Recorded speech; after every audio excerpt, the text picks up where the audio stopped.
All right, welcome back to another Drawing in the Dark. My name is Levi Smith. I draw and tattoo for a living, and today we're going to be doing something a little different. As usual, I draw something here in my sketchbook with a ballpoint pen. Today we're going to be drawing a medieval fantasy type kind of castle, something that I like to draw a lot when I was a kid. So overall, this one took about 7 hours across a week of drawing. I'd sped it up from between 3 to about 25 times and drew this in a number of sittings, generally about 30 minutes to an hour for each sitting. Here in the early stages, I like to point out a lot of my process and what I'm doing here. So starting with some light lines, I like to rough out a composition just with some basic shapes and stuff, thinking about my subject and my area. So one of the things that motivated me to draw a castle like this is that I drew a lot of these kinds of castles when I was a kid and a teenager, all through high school, before high school and stuff. And these kinds of pieces, the environments and stuff, for me, they just naturally evoked a story within them.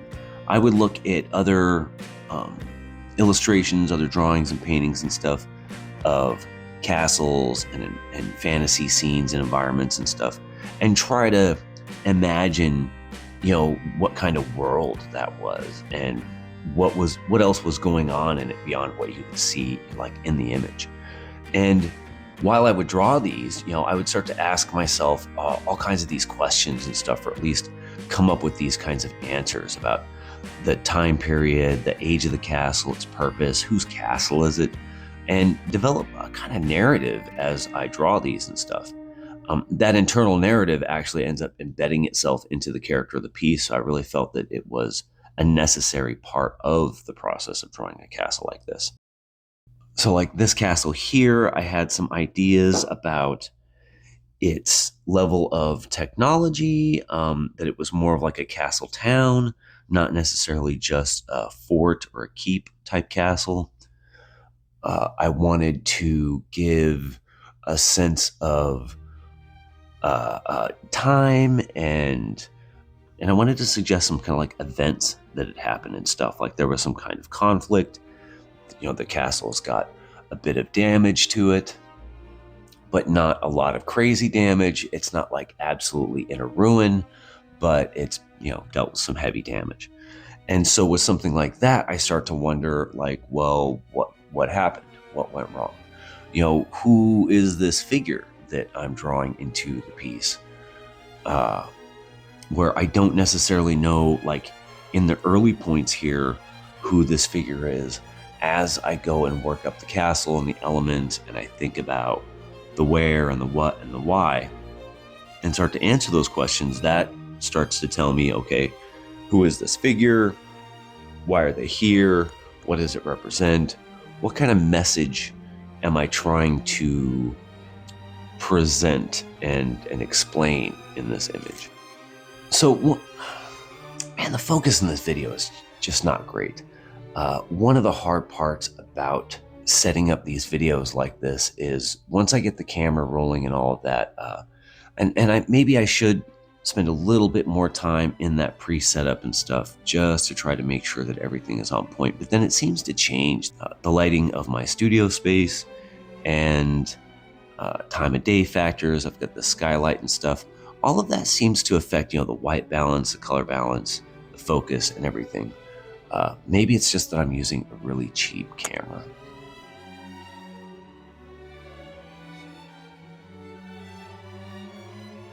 I do like drawing in this stream of consciousness kind of approach though, and I think I'm going to be doing more of this, where it's not so focused on fan art or some kind of pop cultural type thing, but just really drawing something that is entertaining to me, or that something that I find to be a good drawing exercise.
Not knowing where the piece was really going kind of lets me play in the space of the canvas.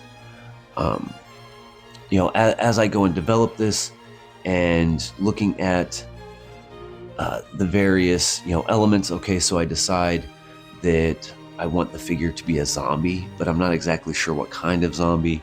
Um, and then, as I go and with the relationship to the castle and, who this zombie could be, I finally get to this point where I decide, let's put a crown on him. Let's make him like the king of this castle. And then the fact that he's the king of the castle and a zombie at the same time kind of creates some questions as far as what happened to the castle, how responsible is this guy, what's the kind of message about the king being a zombie. So there's a lot of that kind of information that can be embedded into the piece without like outright posing these kinds of questions or comparisons and stuff.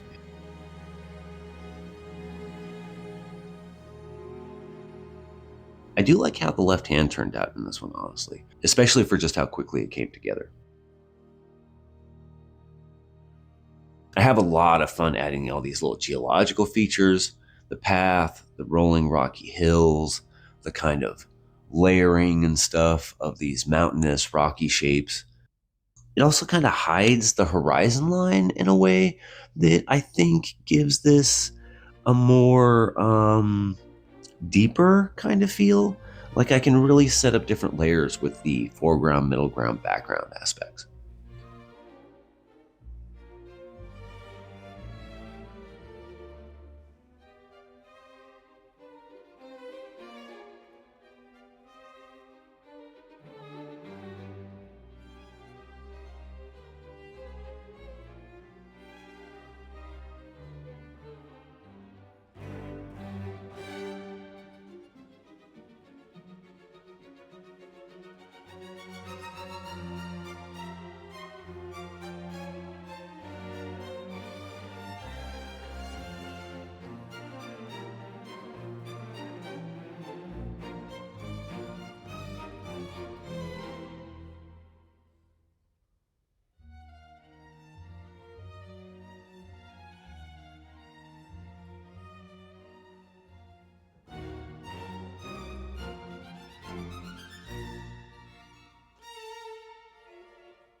I did lose some footage of the shading of the Zombie King as I was going through the process, doing the drawing sittings and stuff with this piece. There were a couple of times where either my memory card was full and I didn't realize it, so it didn't record that sitting, or in the case of the actual shading for the Zombie King, I never turned it on for a good 40-minute sitting on that one. The shading for something like this really is the best part, where I can give everything some kind of form and depth, play with distance and stuff. So once I have everything worked out as far as the line work goes, then I can get in here and just really start playing with the contrast, the details, the lights and darks and stuff, and just have a good time with it.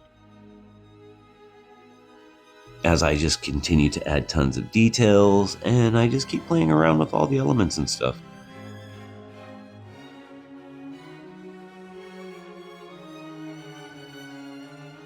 For me, a lot of it really is the process versus the outcome that I end up totally enjoying. The doing it, the making of the art tends to be much more valuable to me than having made the art, than the actual outcome. Not to say that I don't care about the outcome, but it really is the process that I actually love. I was going to add columns of smoke from the castle, but I decided it actually might not work with the sky that I was thinking about, because I was going to be doing some much heavier shading and stuff in the sky. Drawings like this really bring out the world builder in me. I have all kinds of thoughts about what reality a location like this exists in, what the rest of the world is like, what is the general level of technology and government. Do they have magic as well as supernatural phenomenon like zombies? Is this castle full of tech, or is it an early medieval era? Is it on Earth or in another world? All of the fantasy and sci-fi novels and media of my youth really planted a curiosity of other worlds, realities, and possibilities in my head that really just never left. I mean, a lot of it has blossomed into the kind of creativity that I tend to rely on and lean into in my adult life, and many of which I have a tendency to wish for in our own world. And that kind of fascination led me into being more curious about our actual Earth and the storybook level of history, geography, cultures, and wildlife that fully outshine whatever fantasy world Tolkien, Jordan, Roddenberry, or Lucas ever dreamt of. But of course, it's so much safer to create a fictional world or universe where real problems can be presented in more abstract ways and then solved without pesky issues of historical or social context that tends to call out certain demographics or behaviors or ideologies and stuff, and can cause a lot of controversy. And it's also become so much harder to do it in a media-saturated culture that has become expert critics at such early ages. I mean, the amount of media that an individual in America has consumed by the time they're 30 has to be astronomical. And with that comes the education and a general knowledge of media production, storytelling, tropes, structures, and all that stuff, that a piece has to be like better or more savvy than its audience nowadays, or fit into social and cultural boxes in addition to whatever genre, media, and delivery boxes it would naturally fit into. So it's no wonder we've gotten so finicky and jaded about our own media and stories, especially in the onslaught of rehashing anything that was particularly good until it really isn't good anymore. Like finding the event horizon of a black hole, pushing how far the audience will tolerate diminishing quality, while the audience at the same time demands higher quality and innovation. A kind of push and pull of forces that create like a Terminator line in our culture that's always moving, like the edge of day and night. You can't really see it from the ground, but it becomes so obvious from space. And so as a nerd for world history, geography, biology, architecture, culture, technology, I find it to be easier and maybe more useful to use fiction to present concepts and philosophies in a context free from the emotion and misgivings that are applied to the same concepts and philosophies in our reality. I mean, it's a time-honored tradition from the Odyssey to Marvel superheroes. Something you may notice in this process is that I don't use any guide tools like rulers. That sort of thing often gets in the way of my flow, where if I do need to use rulers or other kind of tools like that, I'll usually do so in another pass of the drawing if it requires it. For something like this, its purpose is just to exist in this video and the sketchbook, so I don't even consider it in this process.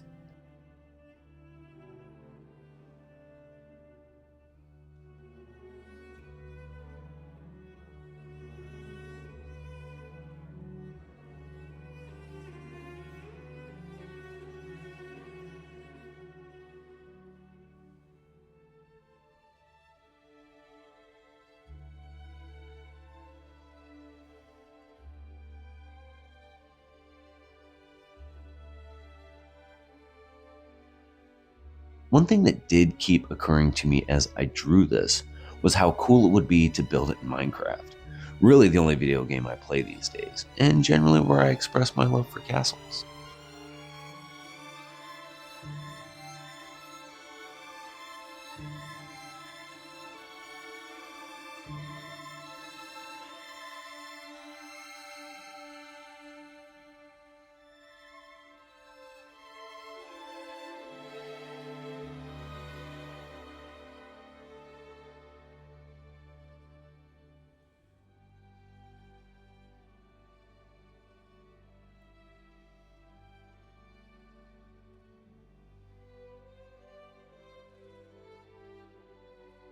As I was drawing this though, I did have a few ideas that I didn't go with. such as adding dragons in the sky or a horde of zombies coming from the castle towards the viewer, the invisible decisions of what isn't done. But as a piece progresses, those decisions pile up more and more, and even start to rule themselves out as things move from a creative standpoint of what should I add to a more labor standpoint of what is left here to finish.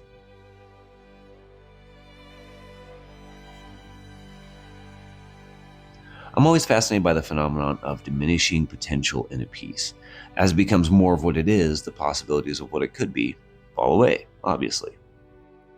Kind of like in life, where while it's great to have potential when you're 20, it's tragic to just have potential when you're 40.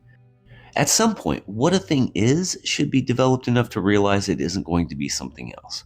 If I draw a circle, that circle can become anything. But once I put eyes on it, its potential to be a spaceship diminishes. Though if I put wings on it afterwards, its potential to be a flower diminishes as well. Something that's so obvious we often don't even bother thinking about it at all, but can help us understand ourselves better as we age and develop into a more realized being. And these are the things I sometimes think about, especially in the early stages of a drawing, and I'm not sure where it's going yet.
As the castle, zombie king, and geography of this piece really start to take shape, I realized that I need a lot more contrast in the piece. And while I didn't intend to do a lot of heavy shading in this one, that's where it's going. It really becomes inevitable that one develops various processes, techniques, and methods to get to their desired results.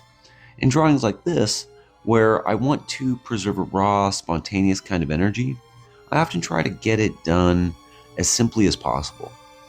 With the tools I've chosen for the job, filling in large dark areas with a ballpoint pen, however, is not the best way to get this done, unless that's part of the shtick that you're going for.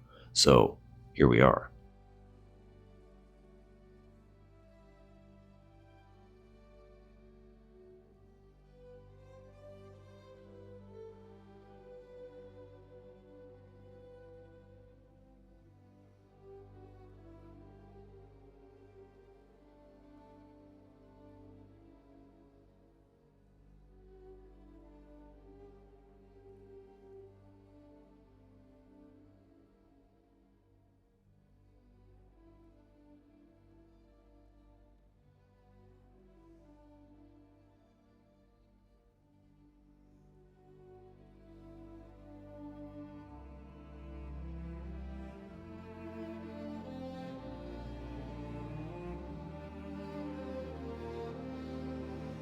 I've been putting a lot of thought into the how, what, and why of these drawing videos. So much that it's been throwing me off my schedules of drawing and even design work. I've been preoccupied with how to make this project work for me as a creative. I'm not sure I want to do tutorials, and I especially don't want to get into the join my seminar to learn how you can do it too kind of racket. While those are all fine and good, it's not my motive. And that motive is the core of making something like these drawing videos interesting to make and watch. So I'll be doing some pieces that aren't as focused on pop culture or projects, but whatever comes to mind. More exploratory exercises into wherever my interests at the moment push me. There's a lot of stuff I like to draw and want to draw just for the experience. I've discovered that drawing a thing forces one to learn more about it than is common, and expands one's familiarity and understanding of subjects and ideas. It's an incentive to keep learning and being open to a vast array of different expressions and representations of anything and everything.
So while I'm not sure what the next video is going to be yet, I know what it isn't going to be. And especially in the creative process, knowing what it isn't can be a shorter path to what it is than mulling over a bunch of foo-foo art tropes and subjects. And also following a philosophy that innovation is a byproduct of solving creative problems more than it is a goal unto itself. So while I'm not always trying to challenge myself, I find the challenges arise on their own through the course of working through a task. And knowing that true solutions tend to be simple, where complexity is more inherent to confusion than it is to clarity. Where am I going with all of this? I guess I'm still trying to figure that out. Like one of these drawings, I'm still trying to work out the composition of the channel in general, trying to work in basic shapes softly as I try to see a pattern and a bigger picture in all the scribbles, trying to leave room for corrections and adjustments before getting to the details. In a way, maintaining the potential as I explore and identify the solutions to the challenges that reveal themselves as I come. One of the toughest of those challenges was simply starting. From there, it has been to keep going and to at least make the latest video a little better than the last one, as I try to understand the bigger picture. I wish I had a master plan for this, but the plans I have made have shown me how difficult this kind of project can be, even on its most simple terms. And the effort behind it is very much akin to the "it's a marathon, not a sprint" kind of axiom.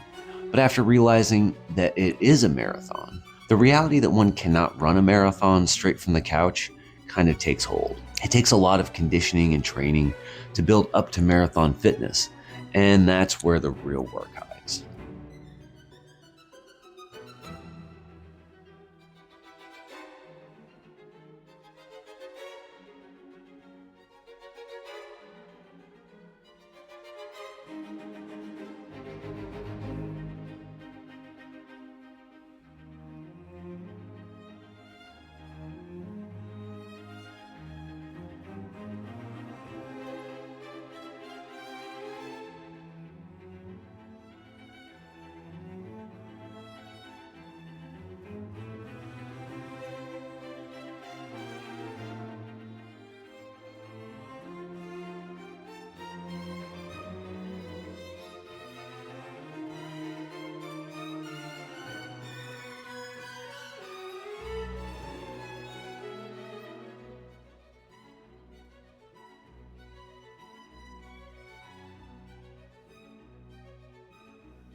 But let's get on to finishing this one out. I had a lot of fun drawing this one, I usually do, but there was a creative freedom here in this piece that I don't often feel when working on something with a more defined subject. And I think it turned out really good overall. Of course, I appreciate you for watching this far. Give the video a like, and if you haven't, subscribe to the channel if you like this kind of content. And check the description for links to our website, Patreon, merch, socials, and comics online. I hope your day goes well, and we'll see you back here for the next one. Catch you later.